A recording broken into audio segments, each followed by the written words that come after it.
Hello, everyone. Good afternoon. Welcome to The Reason We Learn. Welcome to Success Without School. And welcome to my co-host, Hannah. Hi, Hannah. How are you today? I'm good. I have to say that intro music always gets me so fired up at the start of these shows. I'm just like, yeah, let's go. Let's go save all the kids. I know. So I'm in a I great kind of feel the same. I mood. feel the same when I see them all just loving life. And I'm like, isn't that what we all want for our kids? We just want them to learn and love learning and love childhood and love living and all the good, happy things. Like the last thing I want is my kid to be like, struggle, trauma. It's like, even if that's their life, sometimes you want them to be able to get an escape from it. Yeah. So we're here today. For those of you who are new to the channel, first of all, thank you for joining us. And thank you for joining this show. It's a show we do every week on Tuesday afternoons, Success Without School. We talk about topics related to exactly that, how to help your kids succeed and learn and grow without the schooling part. Doesn't mean we're anti-education. We're very pro-education. We're just saying there's a better way to do it. So Hannah is also known as the Rebel Educator on Twitter and Substack.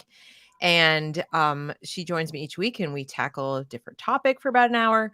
And today we've decided to talk about designing your K-5 homeschool, because we've talked a lot about the older kids so far. If you go back in the playlist on the channel, you'll see stuff about, succeeding without college and, interviewing for jobs and getting a job and stuff.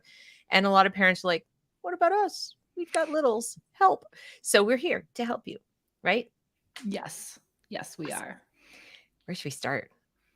That's a great question. Because you said that you get questions about this a lot, are there some really big FAQs that stand out to you that might be a good launch point for this conversation? Yeah, I mean, the number one question I get for this age range is, can you recommend the best curriculum? Can you recommend a curriculum? Tell me where to go for a curriculum.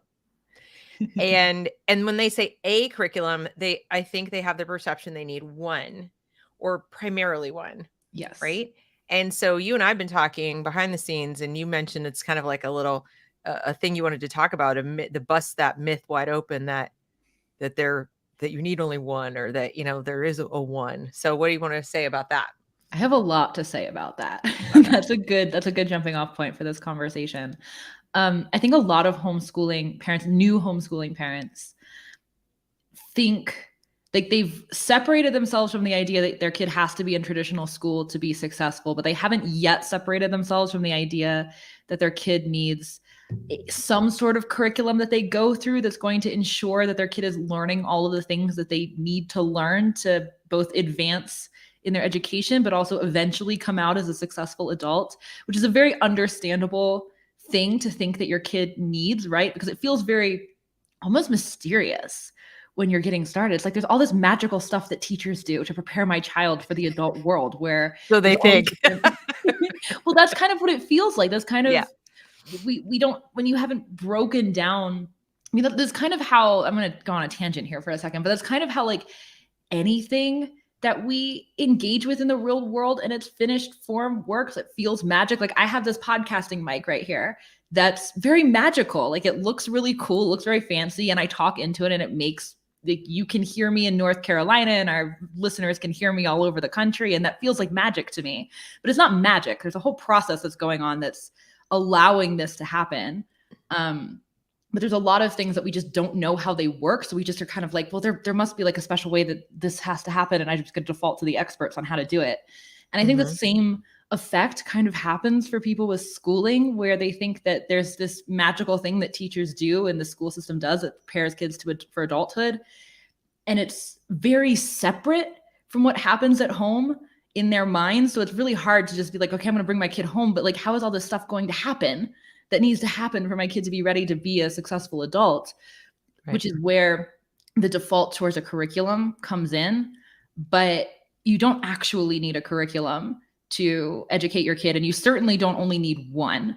There's a lot of room. You're not trying to bring the classroom into your house and replicate what they're doing at school. That's a whole. I would say don't do that. Yeah, please don't go out of your way not to do that. Yeah, please don't do that. So I think for educating, figuring out the right way to educate your kid, you kind of have to dissect the kind of the first principles that a curriculum is built upon and say like, okay, what are the fundamentals going on here? What are the things that my kid actually needs to learn how to do, and why do they need to learn how to do them? And then how do I replicate that at home using the resources that are available to me? And how do I find the best resources to accomplish each one of these first principles goals that we're trying to achieve here? Because there are standards that are important, right? In most states, it depends on what state you're in, how much regulation there is around homeschooling. I grew up in Pennsylvania where there was a lot of regulation. Right. It kind of varies from place to place, but there may be state standards that you need to meet where it's like, okay, your kid needs to get X amount of math and X amount of English and X amount of science. And whether or not there are state standards, it's still probably helpful for your kid to get those things, right? They need to understand basic math, basic grammar. They need to be able to read. But they don't, I think what confuses a lot of parents is the way that schooling happens is standardized because it has to be to deliver what it is tasked with delivering inside of a system. Yes. So it's not based on how children learn. No. It's not based on anything to do really with families or the student or anything. And it's really more like people sat down one day and said, how do we create one system to meet the needs of every single different kind of child? And of course, you can't do that well if you're caring about the individual child, but you can do that really well for a system. So the system works as designed. It just doesn't work for kids. That's why you want to leave. And so the myth that, aside from the myth of one curriculum, is the myth of one pace, one scope and sequence. So while even a curriculum for, let's say, math has within math a scope and sequence of, first you're going to learn addition, and then you're going to learn, multiplication, and then you're going to whatever. It doesn't necessarily follow that your child, just because in school they might do it, in this whole year that we call first grade, you're going to learn this part of the scope and sequence. And then you didn't know, we're not going to go any farther, right? Or, we're going to have to cover this, whether you learned it or not. Yes. The beauty of doing it at your child's pace is you could have a situation where, that's the scope and sequence for the curriculum, but your kid, like this happened with my kids. I had two kids at 2 years apart doing the same math at the same pace because they could. They were just, both my kids were very good at math, my older two. And the younger one was like, can I do it also? Okay, fine. And they just kept going. Not only did they do it at the same time, because there was no reason for them not to, but they made it through what in a school setting would have taken a year, like according to like scope and like if you divide it to like week 1, week 2, whatever, they were gobbling it up, and they were just like, can I do more math? Can I do another math? Can I do some more math? And I'm like, oh, okay. So we finished like the first book of Singapore, for their level, and they finished 1A, and it was like, let's go 1B, and then I noticed something interesting that also wouldn't happen in a school setting, and the teacher wouldn't even necessarily know, is that one of my two kids reached a point where she didn't have to finish the book at all. So in other words, she had covered the concept well enough and understood the concepts that were going to then be detailed out, and, we're going to drill it some more. We're going to go through it some more. We're going to go through it some more. And she's like, can we move on? I get it. I don't need to do that, Mom. I don't want to do the rest of this. And I could just like skip ahead again. So in addition to there not being like any one curriculum, the pace and all that. So usually what I tell parents when you're setting up a K-5 is to spend a decent amount of time each day, especially when you're starting. And first of all, don't get a curriculum at all when you're starting. You have a kindergartner, like don't buy anything. If we're going to do anything, maybe like go familiarize yourself with like Maria Montessori. This is like 6-year-olds, right? Yeah. Maria Montessori, her methods, maybe even some of her cool materials, a lot of which could be found around your house. You don't have to spend a bunch of money. Yeah. And then spend a lot of time just with your child, just like hanging with them, taking them with you places, reading stories to them, talking through, just like you did when they were really little. Like, how did they learn to speak? Because you narrated the day. You're like, and now we're going to take a bath, and this is the soap, and this is your ducky. And then, like you narrated life for them. And so they kind of picked it up and like, oh, that's what this is. And they connected things and they concretized what was going on. Well, there's no reason to stop doing that. Like, just because the state says, and now you must start school because they have reached this birthday. Continue. Just continue as if they were still 4 or 5 or 6. But of course, they're older and their vocabulary is bigger and they're going to ask bigger questions, and go with it. Just go with it. Yeah, there's a lot to be said for letting your kids' curiosity drive, especially their early education. And honestly, it's such an important foundation to build for the rest of their education, because if they learn how to let their curiosity guide them, they're just going to become curious about more and more complex things as they get older. And you let them, if you've set them up with the fundamentals of how to go pursue those things, how to ask a question and then go seek an answer and maybe put that answer into practice and how to try things, that's going to set them up to just continue with those habits on a bigger and bigger scale, which honestly solves a lot of the problems around education through middle school and high school too. It'll serve the kids very well. But there's a lot to be said for the long-term effects too of setting that up early on, because most kids lose that when they go to school. They never learn how to ask a question, chase it through to completion on their own terms, finding it for themselves, taking ownership of the process, and then putting it into practice. It's something that most kids don't really get the chance to do in a setting that isn't so incredibly controlled that they wouldn't know how to replicate it on their own, let alone even believe that they could. So there's a lot to be said for that. And I definitely think too, this is going to be a controversial statement. And I'm saying this very loosely because it depends a lot on the individual kid. But for a lot of kids, you don't really need like formal curriculum, meaning like a more structured school day even until they hit maybe middle school and they're like ready for a more in-depth. It's like, okay, let's actually like really delve into the fundamentals of a science that you're interested in, or more complex math topics, or a literature course, or a history course. And like, let's explore what it means to study something on a broader time scale where you're able to go in depth and you're able to like pick up these different building blocks, either of how a mathematical practice works or like how a historical timeline unfolded, and like really dive in. Kids get ready for that on a deeper level when they're a little bit older. And if you haven't been crushing their soul with boring curriculum box checking because you're supposed to ever since they were 6 years old, they'll probably be a lot more excited about it too. And there's also go ahead. What I was just going to say is that another sort of myth that feeds this myth is that schools are teaching a knowledge-based curriculum. They are not. They're not. So parents watching this, I want you to really like let this sink in. The things that are going on in school in America today are based around standards. Standards have more to do with just exposure. Just like, I'm going to expose you to this topic. Okay, now we're moving on. We're going to expose you to this topic. And they're not only not as skills-based as when we went to school, like we're going to memorize our multiplication tables, but they're also not as knowledge-based in terms of like, at the end of this year, you're going to know these things. Now, some people think that's a positive because we're not doing as much drill. You know, like drill, you got to memorize this stuff because that gets boring too. But the downside is that your curiosity has to be piqued by something. Your curiosity, your desire to learn more about a topic is based on more than just very superficial exposure. You need to have the opportunity and the time and the space for, you know, your child to say like, let's just take the age-old one, you know, why is the sky blue? And what I would encourage parents to do, like, you can have a curriculum wrapped up in the phrase, I don't know. Let's find out.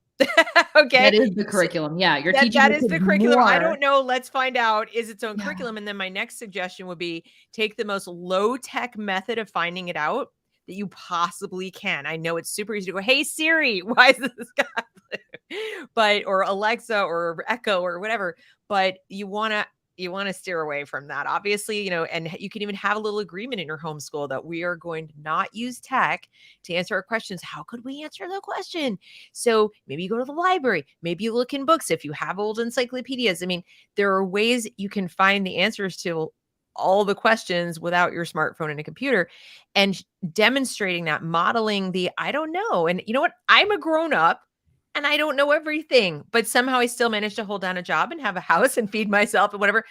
So that also takes the pressure off the kid that growing up and learning and doing school, so to speak, is a process at the end of which they have to know everything. Because it's one of the problems at school, as a lot of kids go to school and they feel all this intense pressure because they feel like there's an outcome they're supposed to demonstrate, grades, tests, and really Sorry, I couldn't quite hear you. Didn't you hear, Siri? We said we don't want to ask. Yes, we don't want to ask you. So anyway, so I just wanted to say that you can get a lot of mileage out of that, and I would say take the pressure off yourself to know things. I want to show this since it's topical. Yeah. CB says one new homeschool mom this month with 4 kids thought she had to have formal books for the whole year before day 1 and spent so much money before starting. Yeah. Oh my God. I'm so glad you brought that up. Okay, go, Hannah, tackle that. Why is that? I've seen this so many times. And it's not necessary at all. I think a couple of things from my own experience growing up homeschooled, because I think the case studies are helpful. I feel like my elementary education was a very emergent process. It was not prescriptive at all. It was very much a process where we were kind of making it up as we went along, and we had guides. So we looked at, again, I grew up in Pennsylvania, so there were some state standards. So my mom would look every year and she'd be like, okay, if I want my kid to have options, if I want her to be able to go to school if she wants to, if I want her to be like relatively on track if anybody comes around asking questions, yep, I want to make sure that she's like meeting these rough standards on a yearly basis. And it's pretty easy to do a little bit of Googling and see what a kid in 4th grade, a kid in 6th grade, a kid in 8th grade is supposed to know by the end of the year. That's true. And honestly, that's incredibly easy to cover. It takes far less time than school makes it look like it takes. And there's tons of resources. There's a lot of hurry up and wait at school. A lot of wasted time. So there's a lot of space for kids to learn these things very quickly. And there's tons of resources online. You don't need a book. Like Khan Academy will cover everything that you need for math and science. And there's tons of other apps and resources. We have a whole article on Rebel Educator specifically for math apps. Like we have this whole breakdown of tons and tons of different math apps. If people are looking for that specifically, that's a great place to start. Right. And there's books like this. I just brought this. This is only one of many examples. Like if you scroll down, I mean, it's kind of endless. I'm not going to vouch for any or all of these. Go through and look on your own what resonates. Just remember that if one is tied to the school standards, that I pick this one by Rebecca Rupp because it's really geared towards homeschoolers. Yeah. But I just wanted people to see, like you said, that, you've got resources, there are resources. So if that is a concern of yours, come on, I know people have in-laws out there and they're like, they treat your child like a trained SEAL. They didn't agree with the homeschooling thing. And they're like, what's 2 times 2?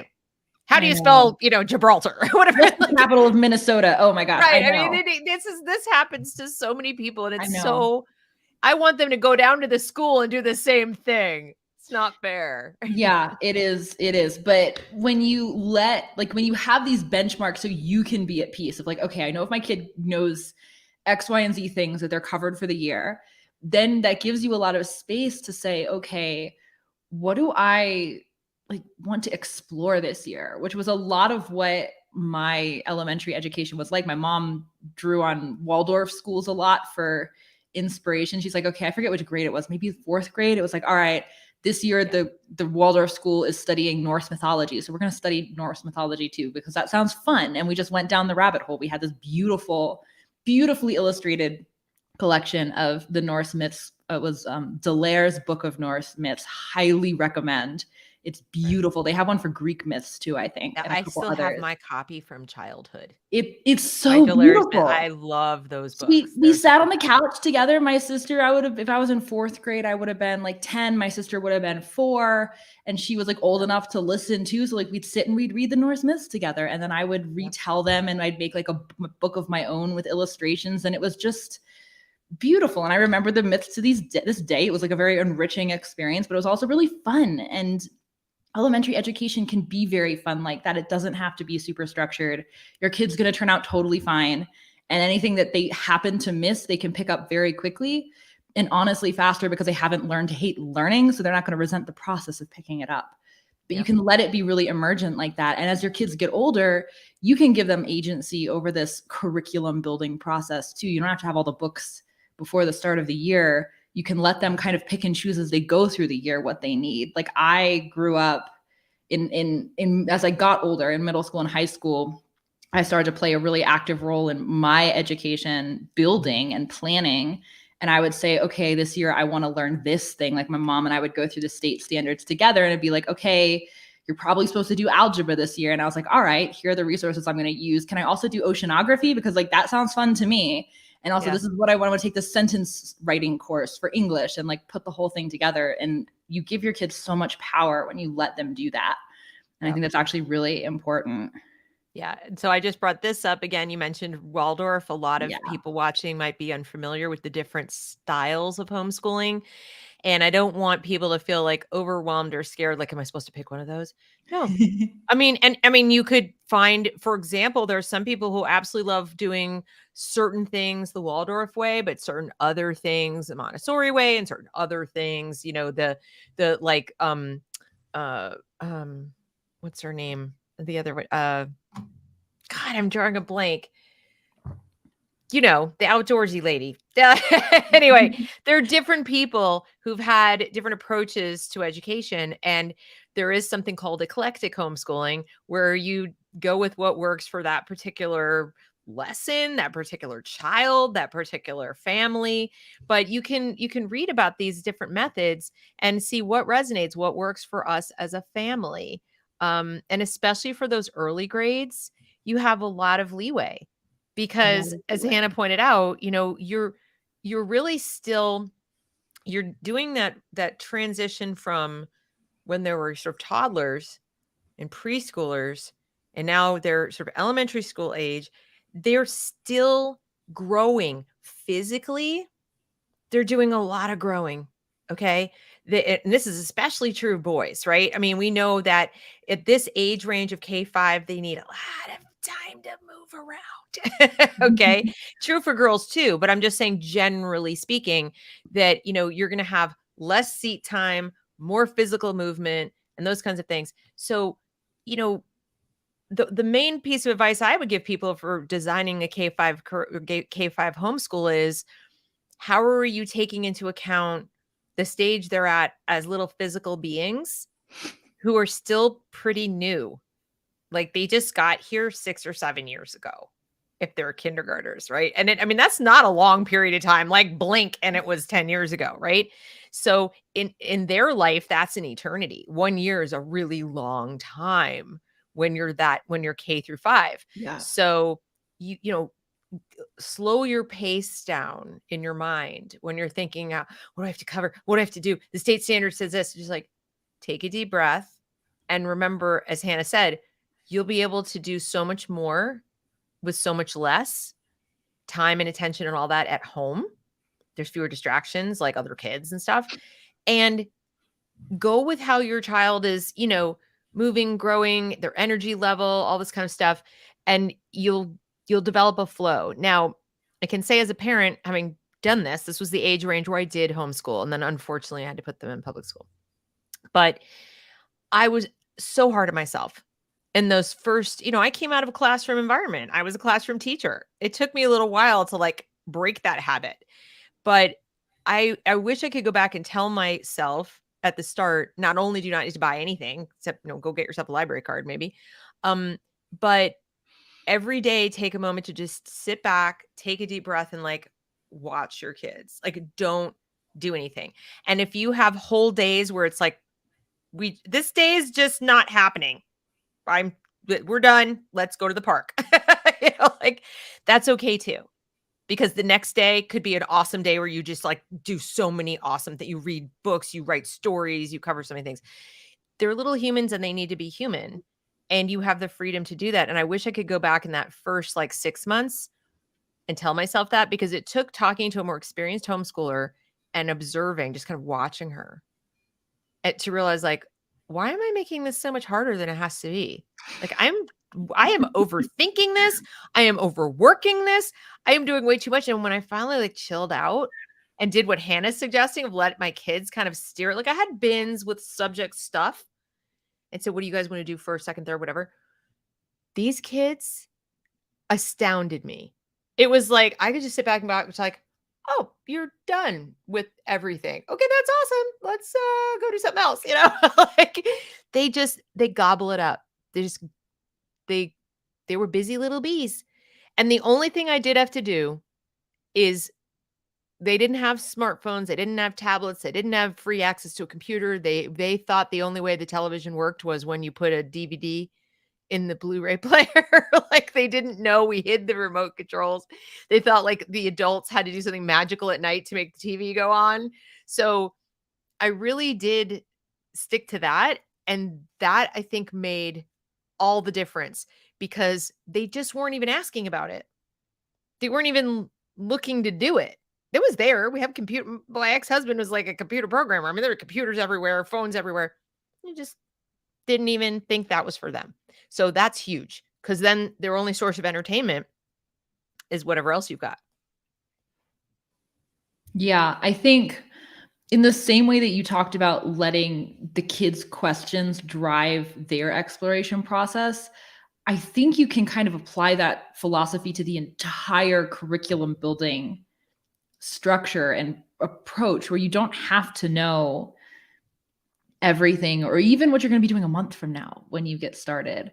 Like truly let the kids' curiosities drive the process and let your own curiosities drive the process too. Don't feel like you have to research everything about designing a perfect curriculum before day one.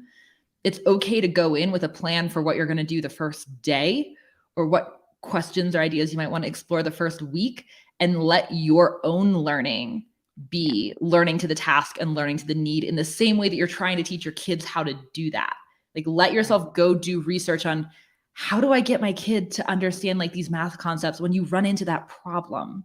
Don't feel like you have to know all of it before you start. It is very okay to be a day ahead of your kids and even to be learning the thing the same day as your kid because you're teaching them this meta skill of how to learn by being honest about, I don't know, let's find out together. And then you show them your research process, whether you're, like you said, doing it in a way that's non-technical, or if you're thinking about preparing your kids for a world where probably researching things on the internet is going to be a part of their day-to-day for their entire lives. Like, how do you teach them how to do that effectively, where they're not just asking Siri for the answer, but they're going and they're like looking at a couple different sources and they're analyzing the validity of those sources. And they're, as they get a little bit older, like you kind of narrate them through that process too, of like, this article is like coming from this kind of school and let's see what they say.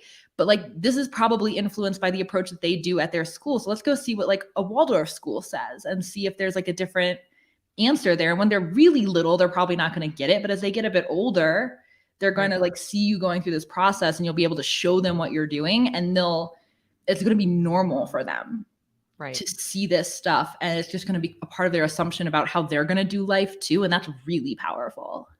It really is. And I mean, everything that you're describing too is about, how they learn to integrate. And the goal of education, in my personal opinion, is to learn how to conceptualize and then to integrate. And we never really talk about that. And it's not something I would expect most parents to know about. So that's part of my job, is to come here and kind of like educate you about education. But, because the way school has been set up for so long, we think that education is a bunch of facts, or education is coverage of a certain amount of information or skills development. And we forget that there is a process of using your brain that, even if you were, let's say for an entire year, this is an extreme example, but let's say for an entire year, you did nothing but science. Okay. But you were reading books about science. You were doing science experiments. You were going out into the woods. You were collecting samples. You were documenting things. You were drawing pictures of it. But think of how many different skills, different pieces of knowledge, different approaches, different ways of using your brain. And fundamentally, what the child learns from all of that is not just science.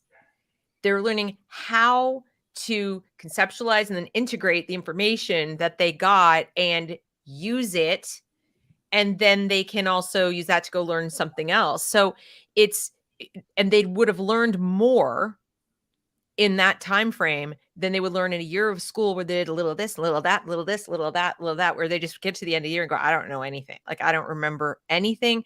Their reading isn't even that great. Their math isn't that great. You could just diving deep into one subject. And don't hear me saying do that. I'm just saying, see if you can let go of some of the structures that you have in your brain that are system oriented, that are school based, and not learning based. They don't, like I said, the school system is not really designed around how humans learn. It's designed around how factories function. No, quite literally. It's the Prussian model.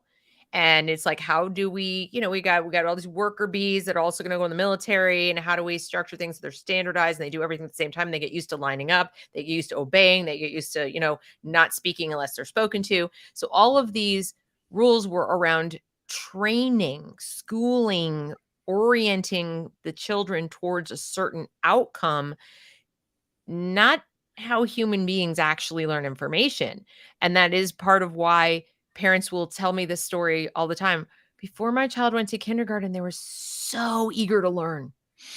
They were looking at books. They were asking a million questions a day. They were bubbly. They were this, they were that. And then after a couple months of kindergarten, this was them waiting to be told. So, and that's not true of every kid, but too many. It happens a lot.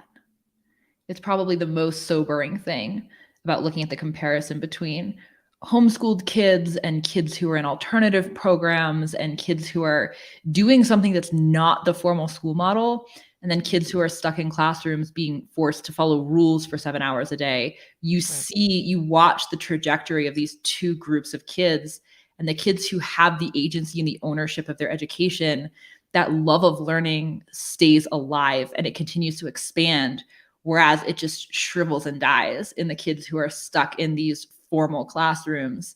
And it's shocking to watch 2 5-year-olds who are both equally excited about trying stuff and doing stuff. And then you watch 2 8-year-olds one of whom has been continuing on that natural trajectory, and one of whom is like slowly having this trained out of them. It's really amazing, actually. If you look at like a homeschooled or alternative schooled middle schooler and a middle schooler who's in public school, and you see the difference in how they approach learning or how they respond to learning and life in general. And then you see it again when you pull kids out of the traditional model and you put them in an alternative school. And I hear this all the time from people who are teachers at alternative schools or running alternative schools or parents. It's like, you take the kid out of traditional freshman year of high school and you put them in an alternative school. And there's this detox period where they're like, I just want to play video games all day and I'm kind of miserable and confused because I don't know what I'm doing here. And then slowly they start to realize that it's safe again to explore their curiosities, and this love of learning starts to come back. And the longer they've been in the traditional system, I think the longer it takes for it to come back. Mm-hmm. But it starts to come back again. And again, you see the stark contrast of like kid who's just there to follow the rules versus kid who's in the driver's seat of their exploration process. Right. And it's really quite amazing to see the two. But I want to go back for a second to the point that you made about teaching your kids just through science all year, because I actually think that there's something really important in this example, this hypothetical that you gave, because the reason the basics are the basics is because they're in everything. So everything becomes a vehicle for teaching the basics. You don't have to teach the basics through a standard curriculum. If your kid is really interested in, like, they just love going to the store or the farmer's market or whatever, and they want to play farmer's market, that's a great way to teach them math and spelling. Like, they're basics because you need them for everything. So you have to understand basic arithmetic in order to check somebody out at your farmer's market stand. You have to understand spelling in order to write signs that other people are going to know what they mean. They're like, what is that say zucchini? Like, I don't know what you're saying. They're like, you have to be able to communicate in a way that people are going to understand. Zookee. No, I'm kidding. Exactly. Like, what is that? You have to be able to communicate this stuff. So when you give kids, you let their curiosities drive the process, pretty much any curiosity that they have is still going to lead back to the basics because they're fundamentals. So when you're in when you're working with elementary age kids, you really don't need a curriculum at all, because everything is a teaching opportunity, and everything is a teaching opportunity for about the same stuff, because they have to master the basics before they can get on to the next level. So like whatever they're interested in, you can teach the basics through that. And then that you let them keep chasing their curiosities, and you can teach them the next level of things. It's like, okay, you know how to spell, like, let's talk about basic grammar now. You shouldn't, that's not a me, that's an I, or vice versa. And you like teach them again through the things that they care about. And that in and of itself can be the driver of an entire very robust education that's preparing them to absolutely thrive in the real world. And then you also get fewer of those questions like, why do I need to know this? And one of the problems with siloed curriculum can be, especially, you know, it's so jarring for a kid to go from, I played all day, you know, like I was in preschool, or maybe I was just at home and I'm learning and I'm just gobbling up whatever I'm doing all day, playing with toys, reading books. And suddenly you're in these like siloed subjects. And it's, put yourself in the shoes of a little child. That's got to be extremely jarring. They didn't experience the worlds in silos. They experienced it as Hannah just described it, or as I was describing with the, you know, do science all day. They experienced it fully integrated. They didn't think about it in an abstract way. They saw it and they observed it very concrete terms, but they still saw it integrated. And so that's why you get these kids who say, I don't get why this is even relevant. Why am I learning this math? Why am I learning this stuff?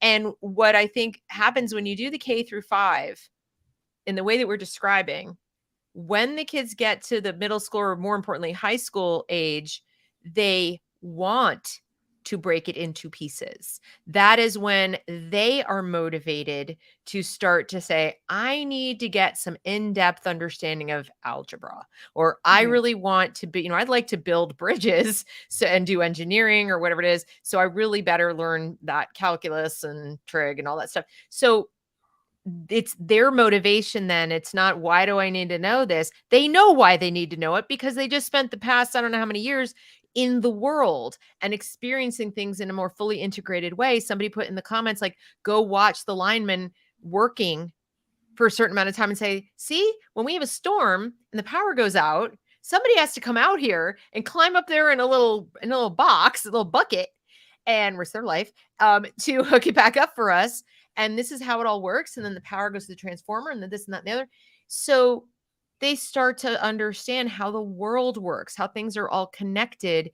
And that can lead to such fun rabbit holes too, where like that is a perfect homeschooling day. You have a big storm and it's like, okay, let's go watch them fix the power lines. And then your kid gets super curious, like, where does the power come from? And it's like, oh, let's go look at like the like nuclear reactors. Like, let's go learn about that, or the power station, or the, like, depending on where your power is coming from, whether it is a nuclear reactor, whether it's coming from like a big dam. And you're like explaining how the dam works, and you're explaining how the power line, the power grids work. And maybe they're curious, like, you know, once upon a time we didn't have electricity, and they go, what? And then you can go learn about Benjamin Franklin's experiments studying electricity, or Edison or Tesla. You can go down these really interesting rabbit holes of just exploration. Like, then take the kid to the library and go check out the books that they have on Thomas Edison and Nikola Tesla. And go like spend time sitting around looking at these books, or maybe have them retell the story or illustrate it or make a comic book about it if that's what they're into. Like, you can go down all these meandering paths that are sparked by real life. But the thing about context too is that it makes kids endlessly curious. Because they are wired to want to understand how the world works, because that's how we survive as a species. We have to learn how to navigate the world in order to successfully reach adulthood and reproduce, and for the species to continue. Like, it's just baked into our biology to want to understand how the world works. It's actually the opposite. School drums it out of you. It's not that you're latent. I think a lot of parents even start to get sucked into the mindset that school projects, that your child is a lump of clay. And they're just like, you take this lump of clay to school and you drop off the lump of clay. And if the lump of clay doesn't like animate, it turned into something, like start learning and doing things that it's the flaw of the lump of clay. It's a flaw of the blank slate. It's a flaw of the child. And in fact, it's not at all, because you remember you had this animated little toddler, even shy kids, even kids who are more introverted, they tend to be more animated about learning before they go to school. So it's actually drummed out of them, which is not normal, not natural. And you end up with, there's sort of two most common reactions that happen. The very, very bright child who is just like, I gotta learn like this. And they go into an environment like that. They either learn how to get by and phone it in, so to speak. They start to, they use their brains and their, kind of like how genius they are to suss out what the rules are and, and kind of like check the boxes and otherwise check out. Right. And they'd have no respect for the adults in the situation, because they know they're putting one over on everybody. They're just phoning it in. Or the kids who are, maybe need more guidance or need a little more time, whatever. They just feel hopeless and lost and alone. And they tend to be more withdrawn. They don't ask for help, and they just kind of chug along as best they can and survive it. It is actually a very rare child that goes, this is awesome. But having said that, I get comments from parents who do homeschool and say, I don't know, my kid loves worksheets. I don't know what you're talking about. My kid loves worksheets and textbooks. And I'm like, that's awesome. And you know how you know that? You know that because you observed your child and you had the opportunity to give them a worksheet one day and they did it. Your child might like some worksheets too. I'm not saying one method is like bad and these other ones are, objectively good. Every child is different. Listen to your child. Right. It's having a that's all I'm saying. That's the danger, where you're not paying attention to the kid at all. And you're just trying to force a square peg into the round hole. Exactly. Which, like, that's the problem. That's where you need to step back and say, okay, this does absolutely work for some kids. For some kids, it's the ideal, but for just as many kids, probably more kids, for being honest, it's not the ideal. And you have to go back and examine again and say, okay, what is the ideal for this kid? But when you're allowing your kid to learn in the real world, to go back to your context point earlier, when you're teaching kids without context, they have no idea why they're learning anything. They're not going to care, and they're probably not going to remember, and they're kind of going to resent the whole process. But when you're teaching them through experience and through the real world and through application first, it's an application-driven education where you show them the application and then you show them how to do it.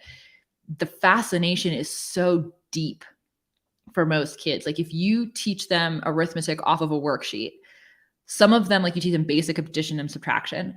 Some kids are going to eat it up because, like you said, they love worksheets, but just as many kids are going to be like, why do I need to know this? Like, this is just random and weird. But if you show your kid, you take your kid to the bank with you and you do your transactions or whatever, and then you're balancing your checkbook and you show them that you're doing addition and subtraction in your checkbook, and you explain that knowing how much money you have allows you to know what you can spend your money on. All of a sudden, they're just like, oh, so if I understand this, then I'll know if I can afford this new comic book that I want, or I'll know, like, if I can save up enough money to get this really cool model airplane that I really want to fly around the neighborhood, or whatever it is that they want. When you teach them through that lens, the curiosity is so deep because they see the application in the real world. And more than anything else, they are hungry to understand how to mold the world in the way that they want it to be shaped. Like, that is what going from infancy to adulthood really is a process of learning, is like, how do you navigate the world in the way that allows you to get the outcomes that you want? That's like the fundamental thing that everything else is stemming from. Like, that's what you're learning. So when you let kids tap into that, they're going to want to know all about the addition and subtraction. They're going to end up with, it's like, well, what if I like make $5 4 weeks in a row? And then it's like, oh, well, that's actually a multiplication problem. Like, you don't actually have to add it all up. There's a shortcut for this. And they're like, oh, we can like do this faster. And it just becomes this, again, emergent process where they naturally become curious about all of this stuff. And again, no time did we mention a single kind of curriculum or book here. We're just talking about living life with our kids and narrating it, but you're narrating it at a higher level now because they're K-5. So you can get more detailed. You can explain, well, this is my checkbook and we have a budget and I have to go to the grocery store. And you know what? My budget for the grocery store is $50. And, you can help me now, fourth grader. Because at this point, we've talked about adding and maybe subtracting or possibly even multiplying at this point, hopefully. And, and I say hopefully because your child probably will be curious enough with math because of money, because of other things, that by this point, they probably will have memorized their multiplication tables. But that doesn't require you to go buy something in a box or buy a book. I mean, you can, but you're not required to. You don't have to. You just go by, well, what do we need to learn? Okay, well, what do I think would be a good way to learn this? And you can look at some different materials or not. And the great thing is you don't have to know it. So that's another question I get from parents, Hannah, is, but what if I don't know how to teach math? Or what if I don't know how to do this or how to do that? And so you admit it. So you model saying, I don't know. You model curiosity. You model learning. Who better to learn how to learn from than their parent or a trusted caregiver, someone who loves them, someone who really cares for them and says, that is an excellent question. Or, you know what? It's been a really long time since I was in school or since I had to learn this stuff. So let's do it together. Let's figure it out. Okay. And your child isn't going to look at you and go, what's wrong with you that you don't know this, right? Are you taking care of them? Do they have a roof over their head? Do they have food on the plate? Do you love them and hug them and take care of them? They're going to forgive you that you don't know the answer to every question in the world. And the sooner they see humility, the more they will incorporate humility. So this is the whole SEL thing, guys, they talk about in school. You're doing it. You're doing SEL. This is social and emotional learning. It's a social process. There's emotion. You're responding to your child. They feel you responding. They're now safe enough to learn. All that. It's organic. You didn't need Castle. Yeah, it's so true. Are there other FAQs that you get about this that we haven't touched on yet? The physical space, we put in the title, designing your K-5 homeschool. So there are probably people, because I get this a lot, well, do I need a special space? How much space? Do I need bookshelves? Do I need little chairs? Do I need, I have so many thoughts on this. Yeah. So if we could just spend the last 10 minutes or so kind of going into the literal sense of designing, both the day and the physical space, those are the last two questions that I get the most often. What's a typical day? And do I need a special room in my house? You definitely don't need a special room in your house. If you have one that you can set up, that's super cool, obviously, because you can design this learning sanctuary for your kids. But quite honestly, half the time your kids are probably going to want to do whatever they're doing at the kitchen table anyway. I'm a really big fan of kitchen schooling because especially if you're somebody who's cooking anyway and you're in the kitchen, just have whatever the central hub of your home is where you're doing life anyway. Let that be the place that your kids are also spending time working on things. Let them set up at the kitchen island, the kitchen table, whatever, and have it be just part of your day. Because another one of the big fallacies about school is that it has to be it's this set time of day and it's a super structured thing. And it's no, learning is a way of life. It's a way of being. It's a thing that happens all the time. Your kids are going to learn on a Saturday when you take them to the farmer's market, and you guys might do nothing but play with Legos all day on a Wednesday, but then that night you'll read a really great bedtime story and they'll learn from that. It's this thing that just sort of entwines into all of your life. And so it doesn't have to be a structured place that you go to at 9 in the morning and you're all right, kids, today we're going to learn about X. It might work for you to do it that way. Your kids might love it and you might love it and you might love the ritual. Yeah. But you don't have to do it that way. So you definitely don't need to have a space. I think elements are more important. Elements of learning that you should have around your home are actually the important thing here. You should 100% have books everywhere. And you don't have to buy these books. You don't have to have a big book buying budget. Get a library card. This is the only essential, I think, for raising kids. You have to have a library card. Go check out a bunch of books that you think are interesting out of the library and have them have a shelf for them or a basket full of library books. that your kids can go access. We always had these 2 big plastic bins full of library books when I was growing up. I had one of those Land's End canvas bags. Yeah. That was our library bag. It just sat by the front door. We'd like fill it up, and then we'd bring the books home and unload them all. And then that was where we put the ones we were done with to go back to the library. So it was like a little process. Yeah. Deb, we had a very small town library, and they literally had a shelf specifically for my family. And whenever they'd hire a new librarian and our family would come in, they'd be like, oh, and this is the Frankman family. And there's like the special way that we handle them, because most people in this town would get, I don't know, like 3 books was a big week for them. And we'd be like, we would be like 20, 30 books. Yeah, easy.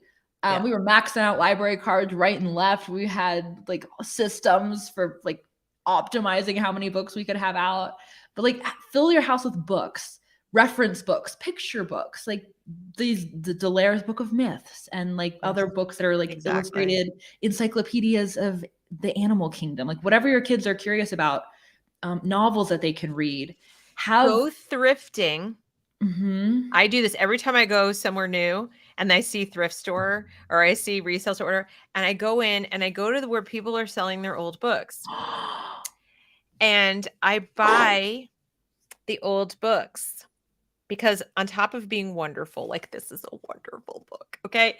And this one is about child life in old New England.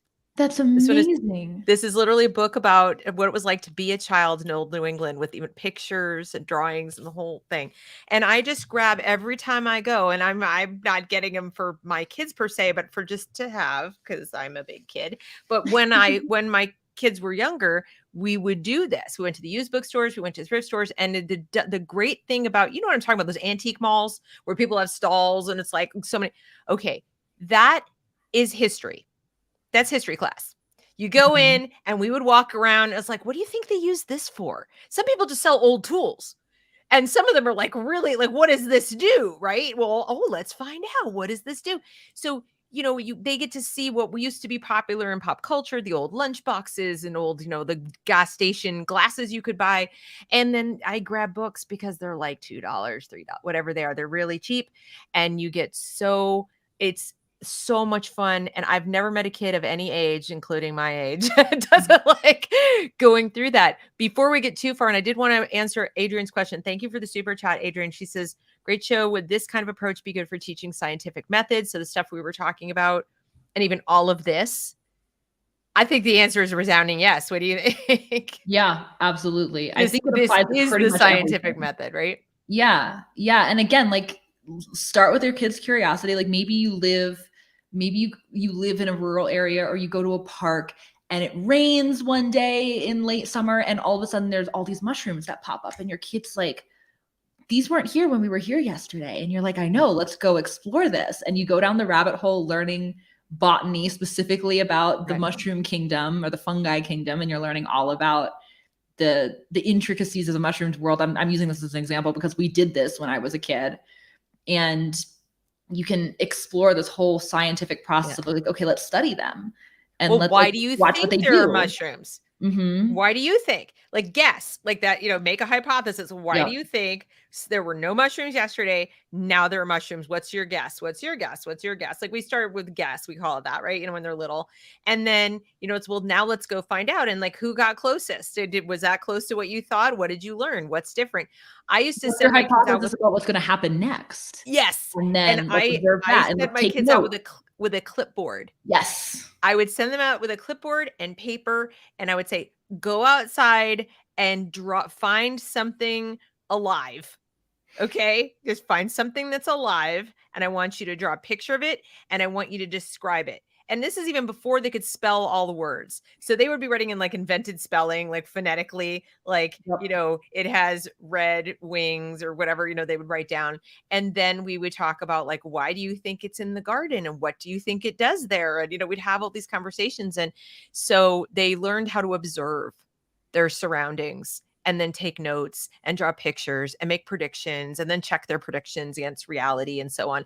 And so, yes, I think all of this is a great way to teach them about that, about scientific method, and even just, you know, reality. Reality is fun.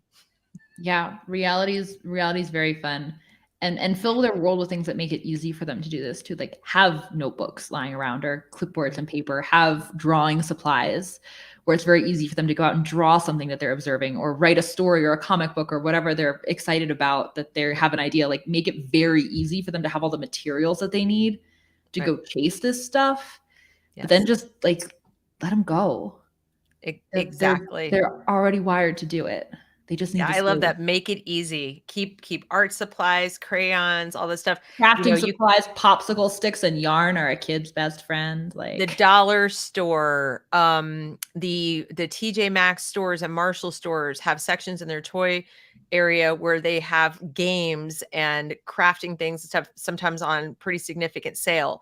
The bookstores, the front section where they have all the bulk book, like the books for $5, the books for $2.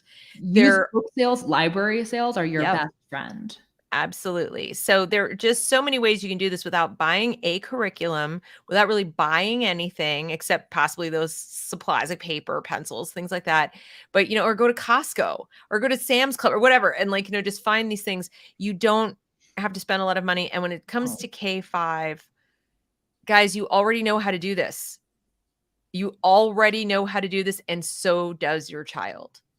So does your child. I mean, if you just repeat that over and over to yourself, it's just a continuation of what you've already been doing. If somebody came to you and said, you don't know how to do age 3 because you're not a certified preschool teacher, if you're a parent, you're like, seriously, I think I can do age 3, right? Well, I just want you to tell yourself that with age 7 and 8 and 9 and 10, there's no difference. There's nothing magical. There's nothing specialized, expert, or magical that they know in the school that you don't know, especially about your child. Yes. That for sure they don't know. So yeah, that's my final say on it. No, I think that's spot on. And just to carry it over into the older ages too, because I think there is a lot of fear too for people around, but am I preparing my kid to be ready if they want to go to actual middle school or high school?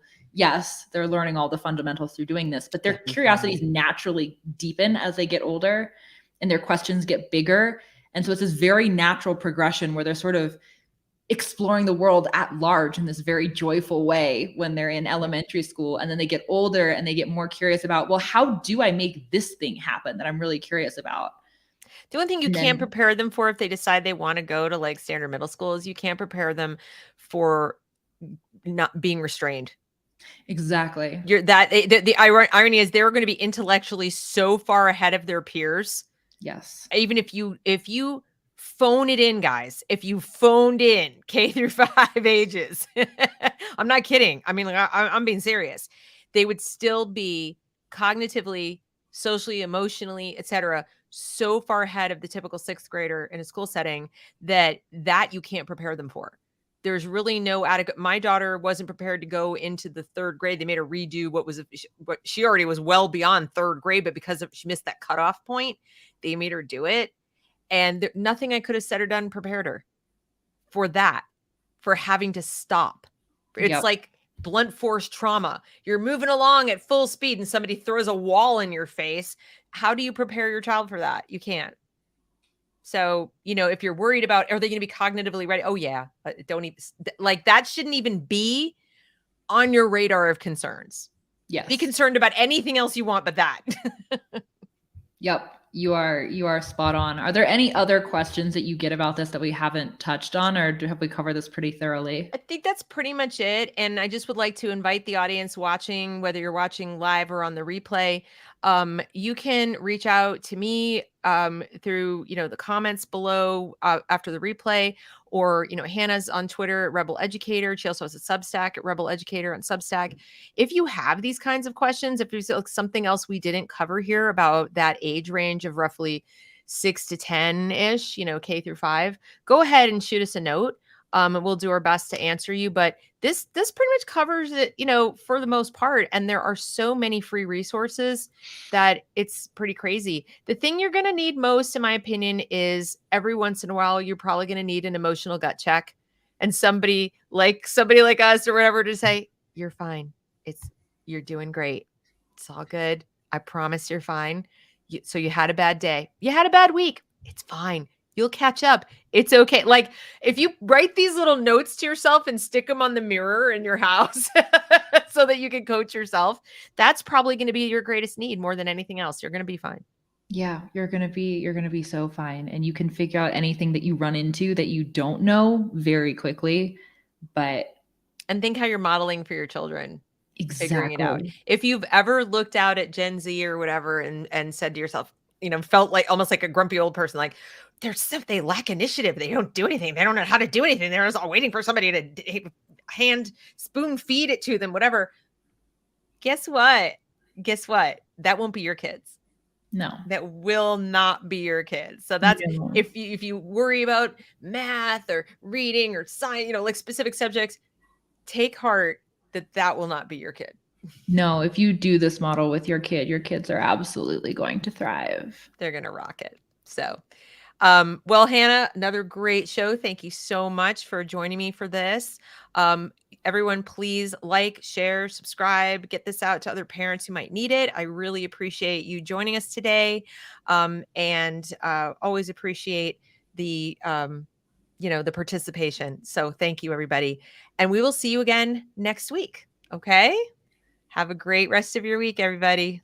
Bye. I know it's not working.